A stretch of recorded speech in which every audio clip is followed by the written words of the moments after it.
This is Oakland, throbbing heart of the metropolitan East, which includes outstanding counties of Alameda and Contra Costa.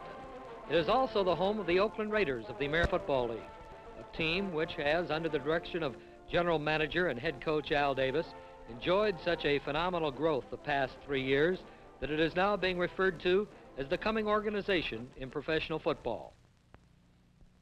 Hello, I'm Bob Blum, speaking from the new Oakland Alameda County Coliseum, the site of the new home for the Oakland Raiders, a team that has captured the imagination of professional football fans everywhere. Although the Raiders are looking forward to new home in 1966, let's take a few moments and look back to the exciting games played in 1965. 1965 was a stirring year for the Raiders, beginning with a 3-2 preseason record, then a dramatic regular season schedule, which saw the Raiders battle for the American Football League Western Division flag right down to the closing weeks of play. The Raiders matched division champion San Diego's 8 wins, but lost out on percentage points. The Raiders waged the rugged campaign without veteran quarterback Cotton Davidson, who was injured in training camp, and with from 4 to 6 rookies starting during the season. Even after losing a tense final seconds game to the champion Buffalo Bills, the Oaklanders hung tough. It wasn't until the next to final weekend that the percentage points eliminated the Fighting Silver and Black. Now let's take a look at close-ups of some of the 1965 Raiders. Bill Budness, middle linebacker from Boston University. Billy Cannon, the Heisman Trophy winner from LSU. Big Ben Davidson, defensive end from the University of Washington. Tommy Flores, quarterback from the University of Pacific. Fearsome Isaac Lassiter, defensive end from St. Augustine. Art Powell, offensive end from San Jose State. Fred Biletnikoff, flanker back from Florida State. Kent McLuhan, defensive cornerman from the University of Nebraska. Gus Otto, corner linebacker from the University of Missouri. Offensive tackle Bob Swias, University of Southern California. Larry Todd, offensive halfback from Arizona State. And Harry Shue, offensive tackle from Memphis State. One of the key factors in the Raiders' success, assistant coaches. Here's offensive back coach Johnny Rauch, former pro star, All-American quarterback at Georgia. Tom Downs, little All-American from San Diego State, 8-year pro veteran. The defensive line coach. Here's the offensive line coach, Ollie Spencer, former Kansas All-American, an outstanding pro player. And the defensive back coach, Charlie Sumner, one of William & Mary's all-time greats and a fine pro for 6 years. The Raiders open the regular season at home against Kansas City. Oakland wins the toss and elects to receive.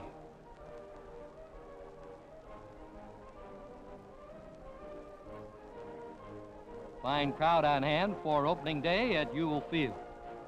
Tommy Brooker kicks off with the Chiefs, and the 1965 season is underway. Bo Roberson of Cornell fields at the 1, returns 9 yards to the Raider 10. Rex Mirich of Arizona State at Flagstaff throws a hard block. Neither club can move in 2 series of downs each, and Oakland's Mike Mercer, also of Arizona State at Flagstaff, punts to Frank Jackson, who fair catches at the Kansas City 47. 2 running plays move the Chiefs to the 20, and then Dawson finds fullback Kurt McClinton on a swing pass. The former All-American blasts into the end zone for the first score of the game. Brooker converts, and Kansas City takes an early lead in the first quarter, 7-0. In the second quarter, with Oakland in possession at their own 34, tall Dick Wood is at quarterback, and on 3rd down and 13, we switch to slow motion. The former Auburn star connects with fullback Roger Hagberg. The former Minnesota standout picks up 17 yards and a first down. 2 plays later now, Wood finds tight end Billy Cannon for 24 yards as the Raider drive carries to the Kansas City 20. Hagberg on a delay cracks the middle for 6 yards to the 14. Now Wood fires to Art Powell in front of the defender for the Silver and Black's first score of the 1965 season. Crowd reacts to the fine play. Mercer's kick ties the score at 7-7. After a pair of field goals by the Raiders and one by the Chiefs, we pick up play late in the 3rd quarter. Oakland in possession with 3rd and 8. Wood goes for the distance now, finds Roberson at midfield. The former Olympic broad jumper hustles to the Kansas City 14 before being dragged down. Moments later now, from the 9-yard line, Wood seeks out Powell again. The Raider duo clicks for another score. Mercer converts, and it's 20-10 Oakland. After another Raider field goal and a fumble recovery by the alert Ike Lassiter deep in Kansas City territory, Roger Hagberg bangs the center to the Chiefs' 6. 2 plays later now, Dick Wood rolls out left for another Raider touchdown. The crowd and the Oakland bench express their pleasure. After Mercer's conversion, Oakland takes a 30-10 lead.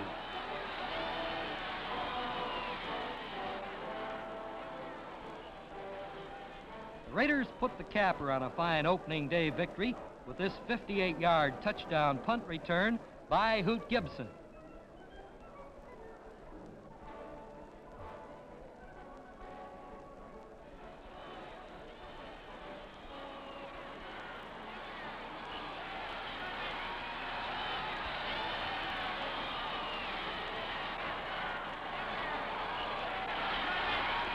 Let's look at that play again as we'll switch to slow motion, just as the former North Carolina State star catches the football.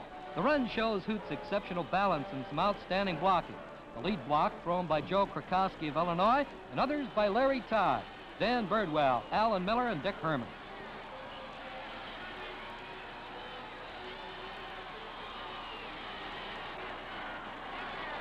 Mercer's conversion makes the final 37-10. The Raiders are out of the blocks fast in the 1965 AFL title race.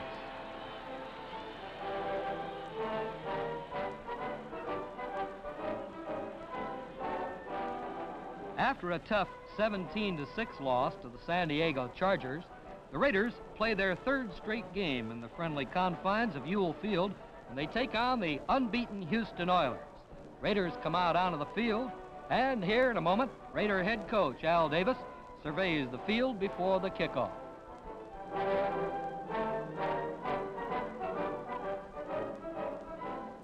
Houston cracks the scoring ice when the veteran quarterback George Blanda hits halfback Ode Burrell on a 52-yard touchdown pass, with Raider linebacker Dan Connors of Miami giving chase all the way to the end zone. Moments later, the Raiders get it back on this sensational Tom Flores to Clement Daniels hookup, good for 69 yards, the longest touchdown of the season for the Silver and Black. The slow motion shows Flores getting fine pass protection blocking from All-League center Jim Otto of Miami and outstanding rookie tackle Harry Shue, number 79 of Memphis State. Daniels, the ex-Prairie View A&M star, takes Flores' toss over the shoulder, easily outdistances the opposition. Mercer's kick makes it 7-7. Second quarter field goal gives Houston a 10-7 lead, but early in the 3rd quarter, the Raiders move briskly from their own 46. Daniels cracks over left tackle for 11 of the Houston 43. Now in slow motion, with Tom Flores faking into the line to Alan Miller of Boston College, getting good protection. He passes to Art Powell, who sneaks behind the defender and high steps into the end zone for the go-ahead score. The Raiders' lead is 14-10 after Mercer's kick. The Oilers, battling to remain unbeaten, charge back late in the 4th quarter, and with young Don Troll at quarterback, recapture the lead on this 4-yard shot to tight end Willie Fraser. Blanda's kick makes it 17-14 Houston with just 4:06 remaining. After a missed 25-yard field goal, time is running out on the embattled Raiders. However, they make their own break when massive Ben Davidson from the University of Washington and tackles Dan Birdwell of Houston, Dave Cost of Utah, force this fumble recovered on the Houston 17 by Arch Matzis of Michigan State. 63 seconds left now. Flores goes back to pass, looking, hits Art Powell on a narrow sideline completion of the Houston 5. Now he crosses up the Oiler defense by going to fullback Alan Miller for the winning touchdown with just 54 seconds left.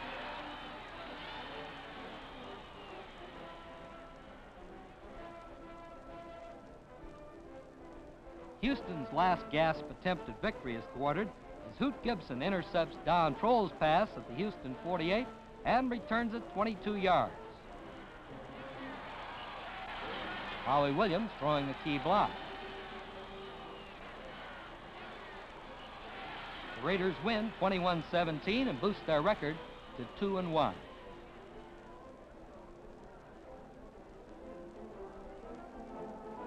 Oakland returns to Ewell Field after their Eastern swing, which saw their record go to 3-2-1. The opponent, the Boston Patriots, winless and mean, seeking revenge for an earlier loss to the Silver and Black. The Raiders win the toss and choose to receive. Hoot Gibson takes Justin Kennelly's kickoff, 2 yards deep in the end zone, returns at 27 yards to the Raider 25.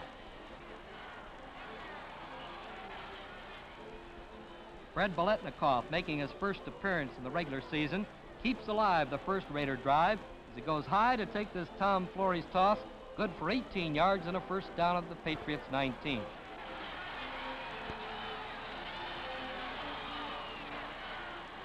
Three plays later now, Mike Mercer toes a 22-yard field goal to give the Raiders a 3-0 lead. Mercer adds 2 more field goals, and it isn't until late in the third period that Oakland breaks the TD scoring ice. With 3rd down and 6 on their own 43, Dick Wood throws to Fred Biletnikoff for 12. Now Wood, in slow motion, finds Ken Harak of West Virginia over the middle as the drive carries to the Boston 15.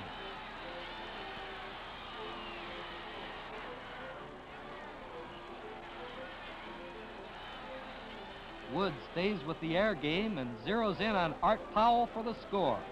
Gets fine protection from guard Wayne Hawkins, number 65 of UOP, rookie left tackle Bob Swias, number 76 from the University of Southern California. Mercer's kick makes it 16-0 Oakland. Now with Babe Pirelli at quarterback, Boston comes right back, and on this 30-yard toss to Jim Whalen, moving the Patriots inside the Oakland 25. Pirelli doesn't let up and goes to Gino Capoletti, who makes a fine catch for the Patriots' first score of the day. The extra point makes it 16-7 Raiders.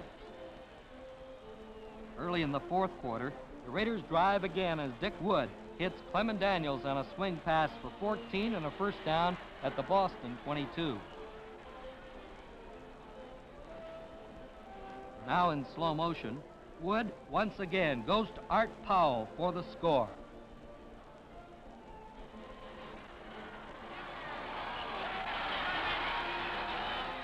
Mercer's kick pushes Oakland's lead to 23-7. Boston battles back for 2 more scores, closing the gap to 23-21.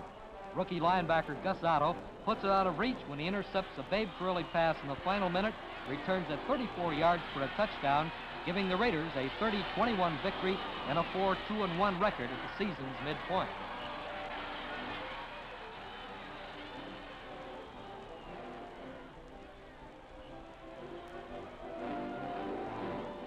The Raiders invade gigantic Rice Stadium in Houston for a rematch with the Oilers.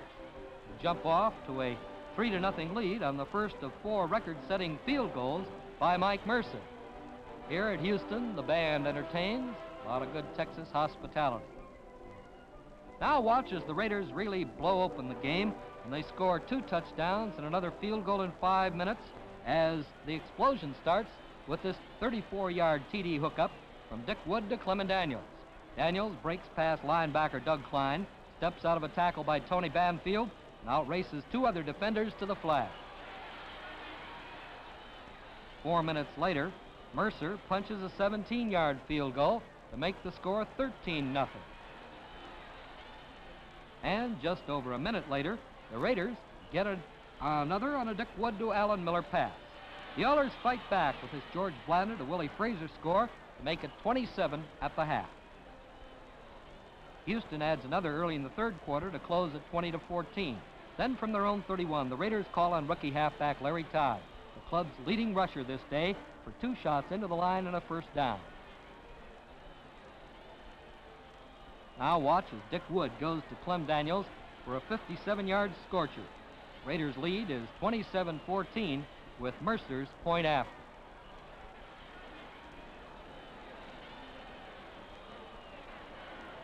Once again, the Oilers come back on this touchdown plunge by Bobby Jackson, make it 27-21. Then Larry Todd, on a key 3rd and 13 situation, rips off a startling 57 yards to set up a 29-yard field goal, and the score is 30-21.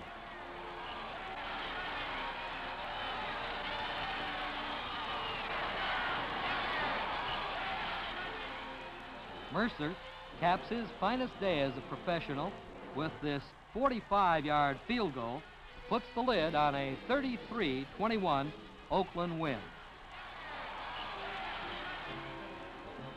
The First City Bank tells the score in Houston, but in Oakland, the Bank of Commerce has been telling the score for nearly 30 years. Here, Bank President Carol Weaver, Vice President Bill Gorman, and Raider Wayne Hawkins discuss business.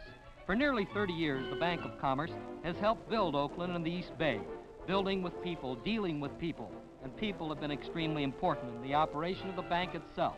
But as the East Bay is built with the Bank of Commerce, the Bank of Commerce has kept pace with automation and up-to-date full-service banking methods. So as it has for nearly 30 years, the Oakland Bank of Commerce dedicates itself to continued modern banking and banking with people and community service foremost. The Bank of Commerce, the Oakland Bank.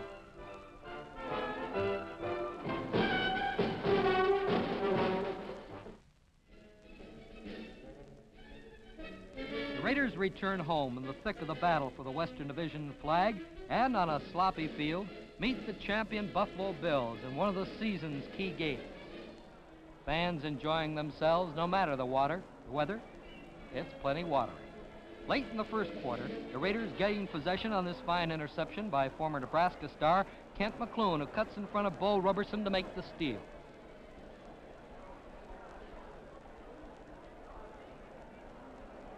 Now from their own 20, Oakland erupts in 2 plays for a quick score. Dick Wood combines with fullback Alan Miller, who gets open to complete a 39-yard advance.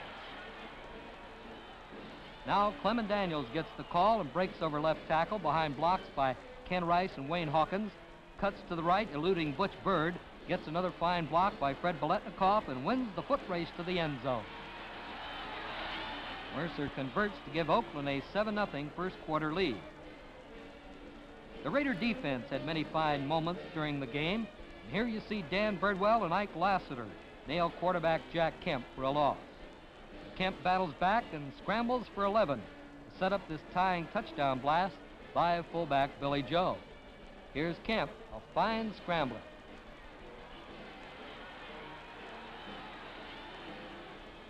Now Billy Joe hits in for the score.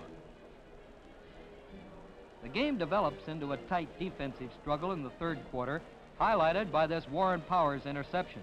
Powers of Nebraska picks off a Kemp toss and returns it 29 yards. Howie Williams of Howard University throws a key block. Early in the fourth quarter, another defensive gem, this fumble recovery by linebacker Dan Connors sets up the Raiders deep in Buffalo territory.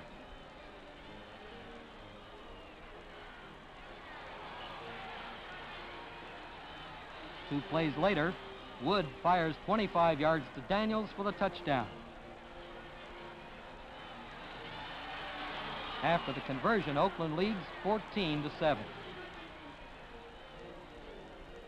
The Bills narrow the gap with a field goal. Now we watch Buffalo's tense drive to victory. Key play, this 4th and 6 scrambling completion from the always dangerous Kemp to rookie tight end Paul Costa.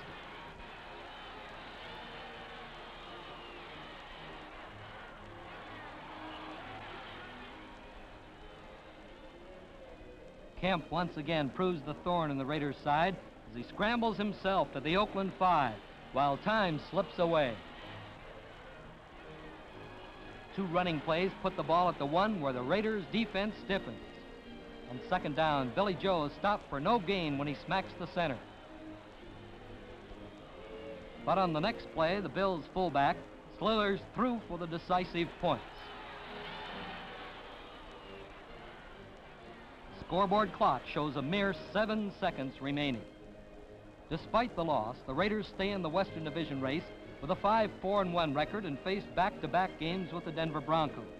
28-20 victory at Denver is highlighted by interceptions returned for touchdowns by Gus Otto and Dave Grayson of Oregon.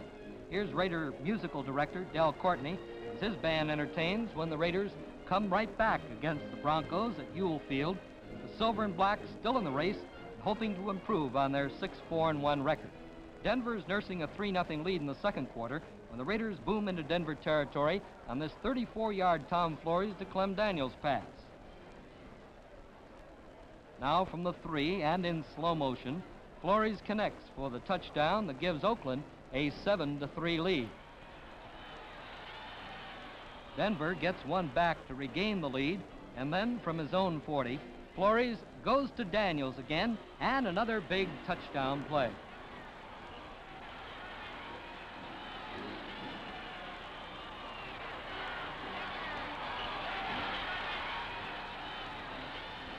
In the third quarter, Mike Mercer hits the field goal, and then Alan Miller scores on a 2-yard plunge, and the Silver and Black tack up a 24-13 victory.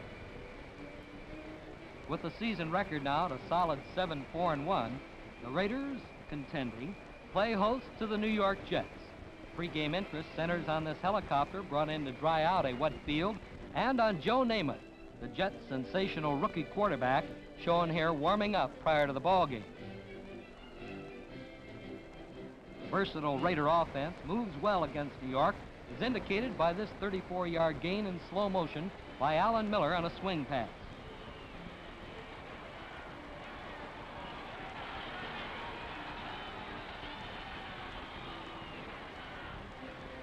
Early in the second quarter, the offense pays off on this 1-yard TD plunge by Clement Daniels.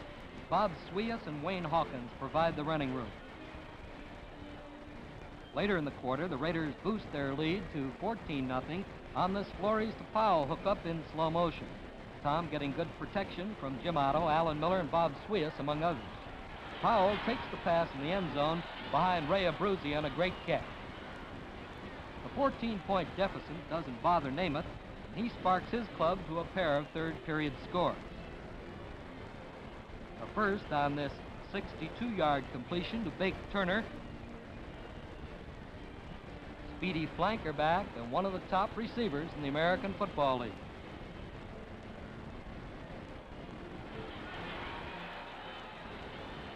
The second touchdown on this 40-yard beauty to Don Maynard.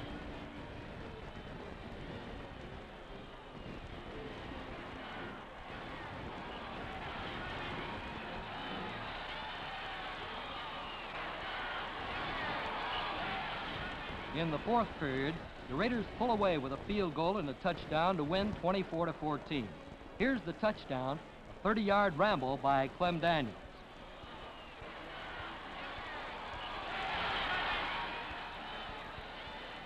The victory sews up second place in the AFL's Western Division, with the division champion Chargers on tap next in the season finale.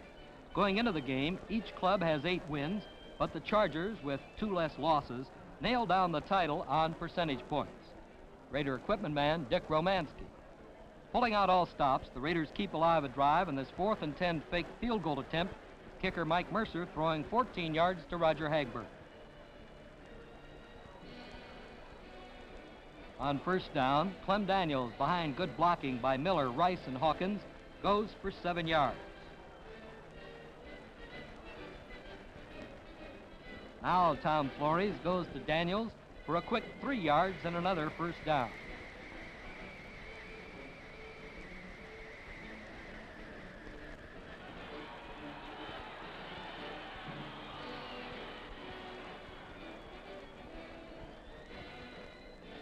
Flores again sets the line, again in slow motion. He finds tight end Ken Harak for a big 14 yards to the Charger 4.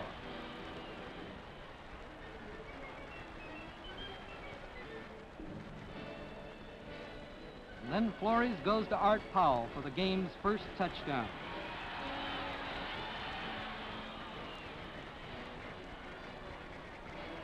The Raider defense protects the lead with this fine stand at the goal line. On first down, Gene Foster is held to 2 yards when he runs at Dave Costa. Foster tries again, and this time is held to 1 by Ike Lassiter and Dan Birdwell. On third down, John Hadel goes to the air. Warren Powers turns in a sparkling defensive effort to deflect the pass intended for Jack McKinnon. On fourth down, Hadel again goes to McKinnon. The completion is made out of bounds. The ball goes over to Oakland, and the Raider defense is held. Oakland drives back 80 yards, and we pick up the march on the Charger 30. Tom Flores throws to Fred Biletnikoff for a gain of 4.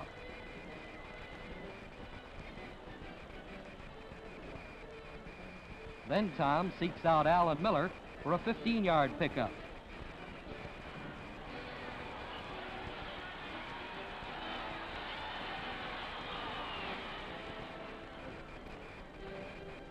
Daniels gets the call at right end and is a yard short when stopped by 2 Chargers.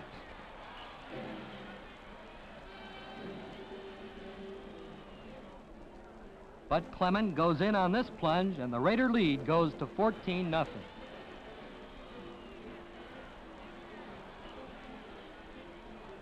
But the ever-dangerous champion Chargers tie it up on these 2 John Hadel to Don Norton scoring plays.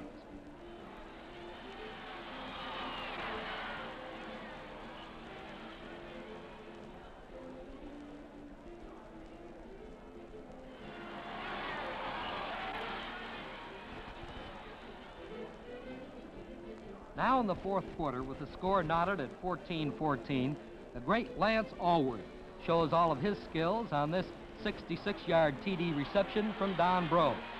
Chargers added a field goal later in the period to capture a hard-fought 24-14 victory.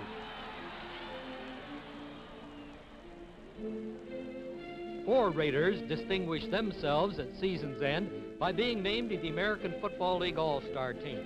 They were Jim Otto, University of Miami, Clem Daniels, Prairie View A&M, Wayne Hawkins, University of Pacific, and Dave Grayson of Oregon. Those were some of the exciting moments of the 1965 season. Now to tell us of the future in 1966, here's Al Davis, the brilliant general manager and head coach of the Oakland Raiders. Thanks, Bob. Certainly the past 3 years have been memorable ones. And certainly there have been many fine chapters written in Oakland Raider football tradition. And we hope that the years ahead will be the most memorable for our fans and our organization. The growth of the American Football League has been a dynamic one. And the cities that represent the Eastern Division, such as the Boston Patriots with Babe Parilli and John Ewart, the New York Jets with the fabulous Joe Namath, and of course the Houston Oilers and their fine new organization, the champion Buffalo Bills with the very great Jack Kemp, and the latest addition, the Miami Dolphins, will give the Eastern Division a great deal of excitement in 1966. And in our own Western Division, we have the Denver Broncos with Cookie Gilchrist, and the very talented Kansas City Chiefs with Bobby Bell and the sensational Mike Garrett, the Heisman Trophy winner from the University of Southern California, and of course the ever-powerful San Diego Chargers with the great Lance Allworth, make us look forward to 1966 with great anxiety. And so in 1966, the great rivalries continue. The great new stars who came into the American Football League in 1965, like Joe Namath and Paul Costa, and the hardcore veterans that represent our league, like Bobby Bell, Jack Kemp, and Lance Allworth, and the fine new rookies who are coming out of the colleges in 1966 to represent the American Football League, make for a great and dynamic season in the new Oakland Alameda County Coliseum. I want you to know that this is your team, and I hope you'll grow with us as we grow. And I hope, too, we'll see you at the new stadium in 1966.